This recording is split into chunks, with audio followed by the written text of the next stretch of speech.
এবারে ক্রিকেট প্রসঙ্গ। অস্ট্রেলিয়ায় কন্ডিশনিং ক্যাম্পের শেষটা ভালো হয়নি বাংলাদেশের। দ্বিতীয় প্রস্তুতি ম্যাচে বিগ ব্যাশ চ্যাম্পিয়ন সিডনি থান্ডারের কাছে 6 উইকেটে হেরে গেছে বিসিবি একাদশ।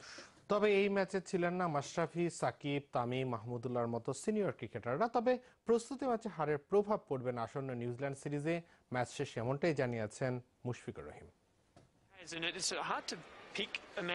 অস্ট্রেলিয়ার কন্ডিশনিং ক্যাম্পের কন্ডিশনে এখনো কতটা বৈরী বাংলাদেশ তা স্পষ্ট করেছে সিডনি থান্ডার। দ্বিতীয় প্রস্তুতি ম্যাচে বিগ ব্যাশ চ্যাম্পিয়নদের কাছে 6 উইকেটে হেরেছে বিসিবি একাদশ। যদিও আগের ম্যাচে বিশ্রামে থাকা সাকিব, তামিম ও মুস্তাফিজের সঙ্গে এই ম্যাচে খেলেননি অধিনায়ক মাশরাফি ও মাহমুদুল্লাহ রিয়াদ। তবে প্রস্তুতি এই ম্যাচের প্রভাব নিউজিল্যান্ড সিরিজে পড়বে না বলে মনে করছেন ম্যাচের অধিনায়ক Mushfiqur Rahim. Preparation almost pretty similar হবে, কন্ডিশন এখানকার মতোই। আমরা যেটা ব্ল্যাক টাউনে প্র্যাকটিস করেছি অ্যাটলিস্ট 2-3 দিন। তো আশা করবো যে বাংলাদেশ টিমে আমাদের ক্যাপেবল, আমরা ইনশাল্লাহ নিউজিল্যান্ডের সাথে কম্পিটিটিভ ম্যাচ খেলার এবং ওয়ানডে টি20 ফার্স্টে। তো চেষ্টা করবো অবশ্যই সিরিজগুলো আমাদেরকে ফরে নিয়ে আসার। অবশ্য শুরুতে ব্যাট করতে নেমে এক নুরুল হাসান সোহান ছাড়া সুবিধা করতে পারেননি বিসিবি একাদশের অন্য কোনো ব্যাটসম্যান।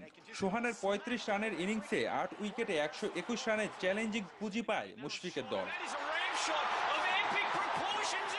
জবাবে বল হাতে মাশরাফি, সাকিবদের অভাব ছিল স্পষ্টই। ব্যাট হাতে উড়ন্ত শুরু করা সিডনি থান্ডারের প্রথম উইকেট পড়ে দলীয় 48 রানে। এরপর 3টি উইকেট তুলে নিলেও বিগ ব্যাশ চ্যাম্পিয়নদের রানের চাকা থামাতে পারেনি রুবেল রাব্বিরা। টপ অর্ডার যারা ওপেনিং বা নাম্বার 3 ছিল, ওরা যদি আর 3-4টা ওভার আগে একটু দেখে নিয়ে তারপরে খেলতো, আমার মনে হয় তাহলে হয়তো আমরা আর্লি এত উইকেট না হারিয়ে তাহলে হয়তো আমাদের মানে অ্যাটলিস্ট আমরা যদি 140 করতাম এই উইকেট, হোপফুলি এটা একটা মানে উইনিং বা আর কি কম্পিটিটিভ একটা স্কোর হতো। যেহেতু নিজেদের ঝালাই করে নেয়ার ম্যাচ এটি, তাই খেলা শেষ হলেও অতিরিক্ত 3 ওভার ম্যাচ প্র্যাকটিস হিসেবে খেলে নিয়েছেন মুশফিক, রুবেলরা।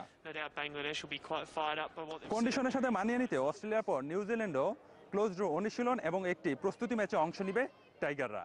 নিউজিল্যান্ড সিরিজের উদ্দেশ্যে আগামী রোববার সিডনি ত্যাগ করবে ম্যাচ বাহিনী। হাসান তারিক, যমুনা স্পোর্টস, সিডনি, অস্ট্রেলিয়া। অনুগ্রহপূর্বক সংবাদটি শেয়ার করুন এবং খেলাধুলার সর্বশেষ খবর জানতে স্পোর্টস লাইট সাবস্ক্রাইব করে রাখুন। ধন্যবাদ।